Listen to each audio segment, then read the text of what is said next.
And now we're going to switch to Medicare, because I was watching ABC with George Snuffleupagus, and they were having another one of these we have to cut Medicare parties, which happens almost weekly now, right, Ben? You've been noticing? I know. It's like they did the worst market research ever. You know how to not get ratings. Let's keep talking about Medicare. Yeah. So, yes. Well, and then I come and cover it. Maybe that's the problem. Maybe I shouldn't be covering the Medicare stories. No one.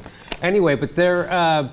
Again, Medicare is not the problem with our health care. In fact, a week previous on George Snuffleupagus' show, they had on the guy who wrote that article who said that from Time Magazine. Stephen Brill from Time Magazine. Thank God you're here.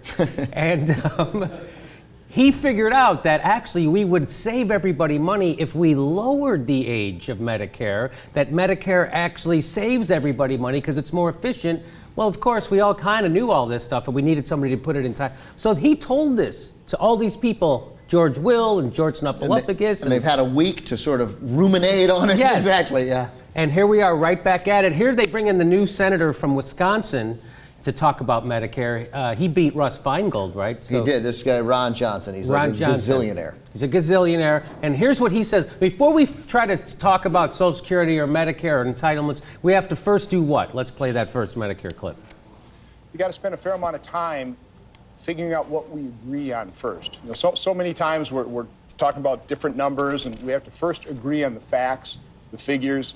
Yes, we have to first agree on the facts and figures and then put them through our Republican talking points machine, meat grinder, so they'll come out exactly the same. Yeah, that's good. That's right. That's what's not said. Yeah, I love. He's setting it up. It's always the first 8 or 9 seconds of them that's the totally reasonable part that's just that's gonna set up the incredibly horrible thing that we're about to say. So here's some of those facts and figures that we need to all agree on. Let's play clip 2. Unless we do something, these programs are going broke. It drives me nuts. When I hear people say that Social Security is solvent to the year 2035, it's not. In the next 20 years, it'll be $5.1 trillion more in benefits than they're bringing in payroll tax. Let me put a version of George Will's question. Yes, Social Security is going bankrupt, and I can prove it by saying it every Sunday on TV. Yeah, he's very frustrated at those people who say it's going so. Those people at the Office of Management and Budget and the Congressional Budget Office, those crazy loons. Those nonpartisans over at the Office of Budget. Yeah. who have done the calculations, figured out Social Security solvent till 2037. That's crazy. Stop saying it. I go crazy. It drives me nuts when people use facts and figures. Drives me crazy. So now let's go to George Will. Actually, so he was there when Stephen Brill said if we lower the age of Medicare, it saves us money. But here's his first question out of the box. Is it conceivable that your caucus would consider, with any concessions from the Republicans, raising the age of eligibility for Medicare? Yeah, no matter how many times it's been proven that raising the Medicare age is bad for everybody, George Will is going to keep saying it because the rest of his other ideas are just as shitty. That's right. He doesn't care. There we go. Yeah, well, you know at least Debbie Wasserman Schultz because she's a good progressive. She's going to push right back. So yeah. So perfect analogy, but this is a slow-hanging curveball over the middle of the plate that George Will just handed to Debbie Wasserman Schultz, right? But Debbie Wasserman Schultz, well, here's her big comeback. But look, the only way we've made any progress in careening from crisis to crisis in the last several years is because of Democratic votes in the House of Representatives. The Republicans have been able to get absolutely nothing done with their majority. They've needed our members, the majority of our members. I have no idea what the fuck she's talking about. And she's showing she has the courage to not answer the question. If she would have talked about the weather, I'd have learned just as much. She said nothing, and you know why she said nothing? She couldn't just go, no, George, we need to lower the age, because that's not where the Barack Obama administration is. Everybody's kind of cool with, okay, we'll raise it. We'll do something stupid a little. That's what happened. I don't understand how they win the sort of talking point on each issue. I mean, like on each point around Medicare. I mean, their point is that Barack Obama is offering no cuts in Medicare. And then when they get someone here who won't even say we won't cut Medicare, they'll hammer her too for not saying. I mean, it's clear that they're willing to do whatever they want. Of course they'll raise the age. Of course they will. Yes. Like, does George Will not read the same newspapers that we do? Does he not know that the Barack Obama has been trying to negotiate to give away Medicare and Social Security since this thing started 2 years ago? Yeah, Right. and also, and if she doesn't want to say, if she doesn't want to give that point, if she doesn't want to say that let's lower the age, right? Then she could come back with any of the things that they're unwilling to do.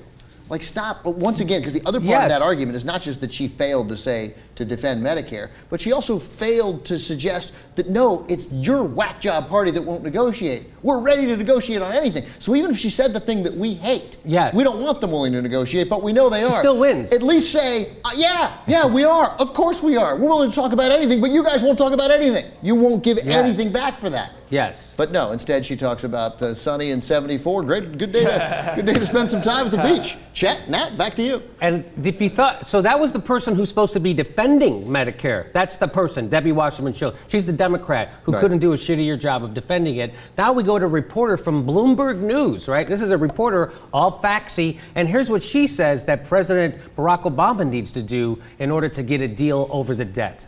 But if Republicans see the president moving forward, putting Medicare savings on the table that doesn't just hit providers, but also hits beneficiaries as well, and also going out and selling it to give Republicans some cover, then there could be a sense that you could get some Senate Republicans to help bring the House along as well. And they'll have to go first. Okay, let me break that down for a second. She please. said the first thing the president needs to do is make a cut in Medicare that saves money, not only by cutting money from the providers, but you have to cut money from the people who receive Medicare, or I'm not going to be happy. I don't know, if you have to save money in a shitty way.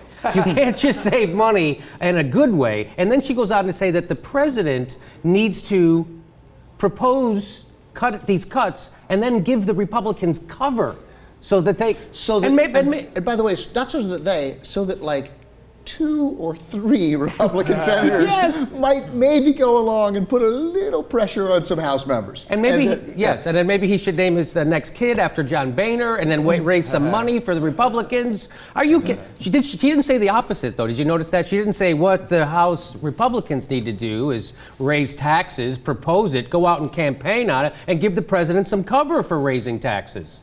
Did she think that the people who are on Medicare are abusing it? Because I don't even hear. I mean, like, do they think, like my tennis elbow's been acting up? I don't. It's fine, but you know what? I got Medicare. I'm going to go have some unnecessary surgeries. Like, who do they think gets Medicare benefits? It's old sick people. I don't know who they're, but that's who they're angry at. It's got to hurt them the most. Yeah, it's got to sting with them. And the president should become a Republican, go out, campaign for the Republicans, and maybe we can get a couple of guys to go along with us, the Republican side. And thank God there's an actual economist on the panel, right? So Paul Krugman is there. And there was a report put out by the CBO, the nonpartisan CBO, right? And they got tons of coverage. Nobody covered it. Right. Nobody covered it. It's about the debt. And well, let's let Paul Krugman make the point. Projecting a deficit of $845 billion this year, of which fully half is what they call automatic stabilizers. Low revenue because of a depressed economy, unemployment benefits which are high because of a depressed economy.